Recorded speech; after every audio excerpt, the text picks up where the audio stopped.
안녕하세요.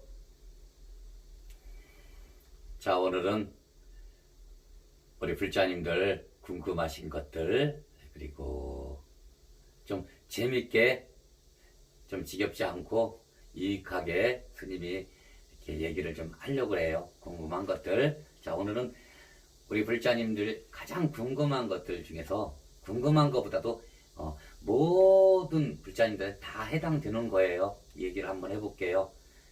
어제도 지방에서 전화가 왔어요. 전화가 왔는데 스님 유튜브를 보고 전화가 왔는데 그 보살님께서 며느리를 얻었는데 며느리가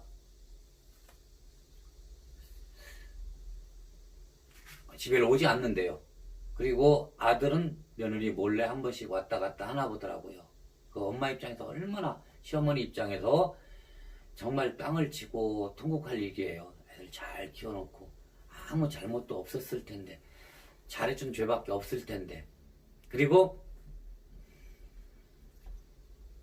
내가 그래서 그 전화 주신 분께 이렇게 물어봤어요. 지금 안 오신 지가 얼마나 됐어요? 그러니까 2년 됐대요. 2년 되면 끝난 거예요. 그 2년의 법상. 상처가 아물어지기는 힘들 겁니다. 자, 여기서, 자, 그 전화 주신 그 보살님도 굉장히 힘들겠지만, 그 집 며느리도 모르는 사이에 엄청 상처가 있을 거예요. 자, 이런 부분들은 운명적인 걸 거예요. 요새 같은 경우는 아이들이 전부 다 홀로 자라고, 그리고 자기 위주로 자라기 때문에, 그리고 옛부터 내려오던 어떤 우리 한국적인 문화, 그러니까 시부모에게 부모를 공경하고 시부모를 공경하고, 그리고 정말로 결혼을 하게 되면 그 집 식구가 되고, 그런 개념이 아니에요. 지금은 친정어머니가 관섭을 다 해요. 사위 관섭을 다 하고 이렇게 하고, 그 문화적인 우리 옛부터 내려오던 그 어떤 장유서적인 어떤 그런 다 깨져버렸잖아요. 그렇기 때문에 이혼율도 지금 요새는 엄청나게 높더만, 안 살아면 그만이고 막 이러니까 시어머니는 시집에 대해서는 안중이 없는 거죠. 그래서 좀 고통스럽게 이제 살아가시는 분들이 굉장히 많아요. 아직 우리 주변에. 그리고 또 이 얘기 한번 해드릴게요. 예수님이 이제 사주 상담을 좀 해요. 사주 상담을 몇십 년 동안 하다 보니까 이제 별의별 사람이 많아요. 그래서 오늘부터는 이렇게 이제 좀 우리에게 교훈되고 꼭 필요하고 이런 얘기를 하나씩 재밌게 한번 풀어보려고 해요. 그러니까 여기 우리 절에 오시던 보살님이 한 분 계세요. 그 보살님께서는 예수님을 참 잘 믿어요. 그래서 스님 말이라면 참 잘하고, 그리고 스님이 스님의 기도법을 참 잘 믿어요. 근데 자기는 기도를 별로 안 합니다. 본인은. 하지만 스님이 이렇게 해라 저렇게 해라. 그래서 아이가 하나 있어요. 아이가 하나 있는데 그 아이는 공부를 좀 잘해요. 잘해가지고 좋은 대학교 가고, 그리고 우리나라 제일 좋은 직장에 취직합니다. 삼성이라는 데를 다니고. 그래서 그 어머니는 스님을 참 많이 믿고 의지를 해요. 그래서 이제 아이가 결혼 정년기가 되니까 그 보살님이 그래도 그런 대로 지역에서는 좀 잘 나가요. 세요. 잘 나가니까 며느리 될 사람들 그 사주를 많이들 가지고 와요. 근데 스님이 그 시어머니 자리에는 며느리가 안 들어와 있어요. 다 깨져 있다고요. 그래서 누구나 와도 고통스러워요.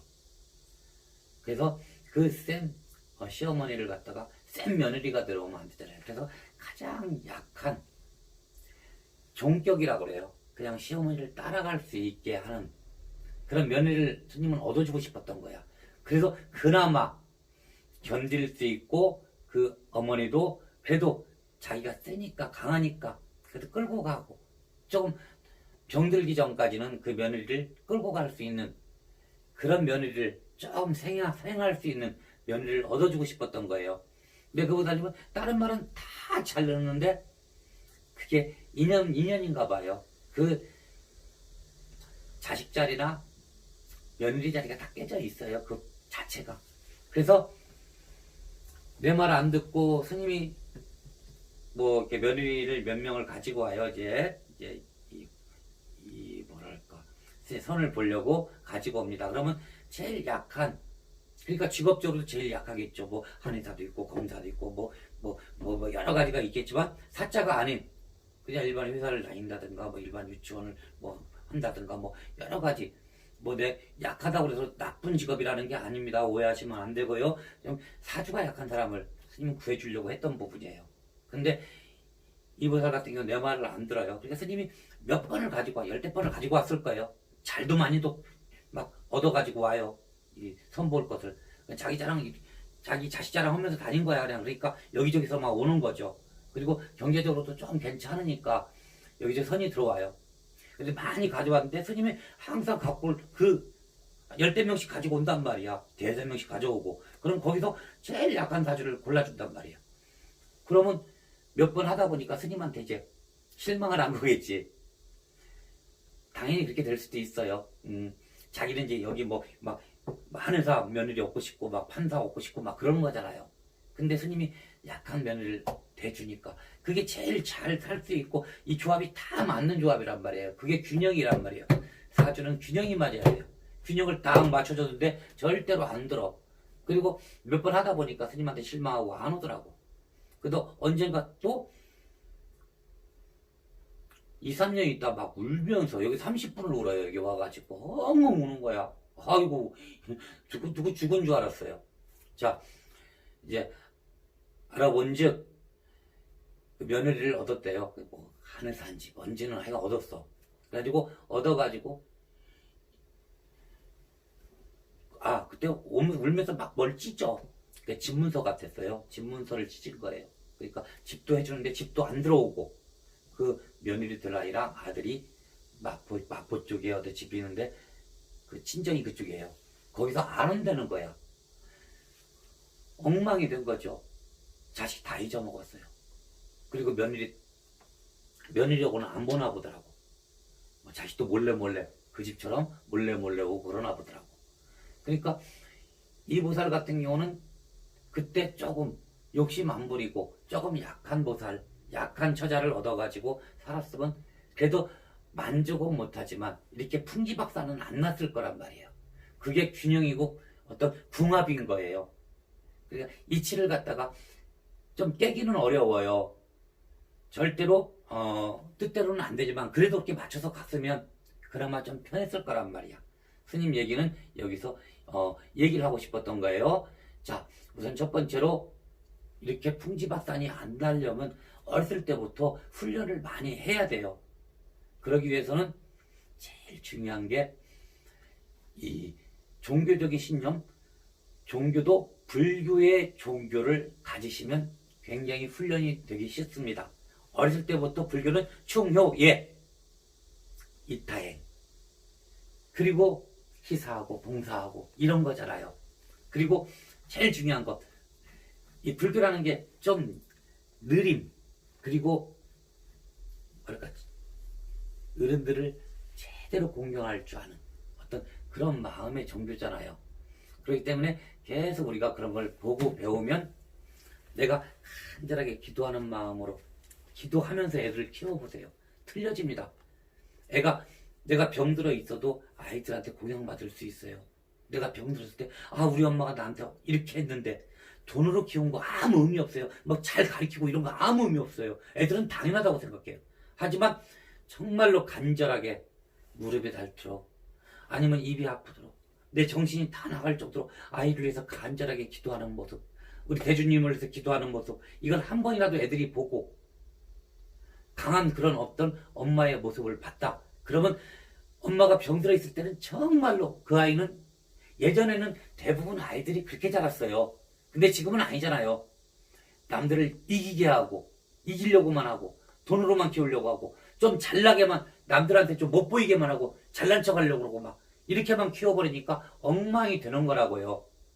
그리고 끝내는 자기가 피폐해지고 엉망이 되는 걸 모르고 그렇게 잠깐의 희열 때문에 평생, 내가 병들었을 때가 제일 힘든 거예요. 고통스럽고. 누워있는 할머니들도 있잖아요. 다 알고 있어요. 정신은 말뚱말뚱하고. 내가 그랬다고 생각해 보세요. 그러니까 우리 불자님들 종교적인 신념을 꼭 가지셔야 돼요. 정말로. 그리고 아이들에게 그런 걸 보여주고, 그리고 항상 기도하는 모습을 보여주고. 교수님 사경집 여기 있잖아요. 사경집 쓸 때도 아이들 옆에다 놓으라고 그러잖아요. 책상에다 딱 놓고. 그러면 사경집 위에다가 우리 아이들 이름집 쓰고, 오늘 우리 아이 때문에 행복했습니다. 이게 좋은 문구를 한 번씩 써주고, 그런 모습들을 아이디가 보면 이런 기억들은 애들은 엄청 내가 나이 먹고도 하는 겁니다. 자, 그리고 요새 혼자 사시는 혼자 아이들 키우시는 불자님들이 많잖아요.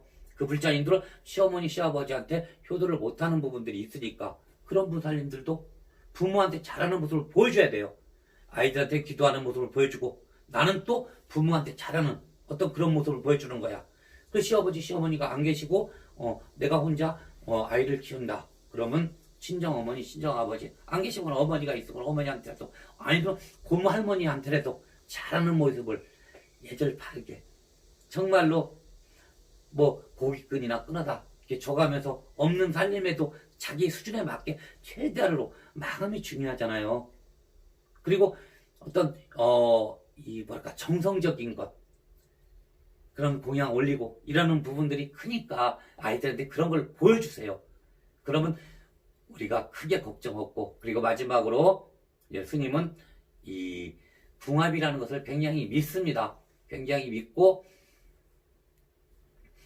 그리고 팔자라는 것을 완전히 믿어요. 팔자는. 그래서 팔자가 이 부부 사이가 안 좋고, 뭐 엄마하고 나하고도 많이 깨져 있고, 이런 아이들 같은 경우는 그 상생할 수 있게 어떤 방편들이 있어요. 그러니까 문 딱 열고 왔을 때는 스님을 완전히 의지하고 스님을 믿으셔야 돼요. 여기는 뭐 크게 우리가 일반적으로 뭐 어디 크게 일하고 뭐 타고 그러는 곳이 아니고, 뭐 돈 들이지 않고 열심히 우리가 기도할 수 있고 방편할 수 있는 그런 도량이라고요. 그러니까 스님하고 인연 드셔가지고 혹시나 크게 상처받지 마시고 정말로 상생할 수 있는 그런 배우자를, 우리 며느리나 우리 사위를 얻을 수 있게 스님이랑 같이 노력해 보시자고요. 자, 고맙습니다.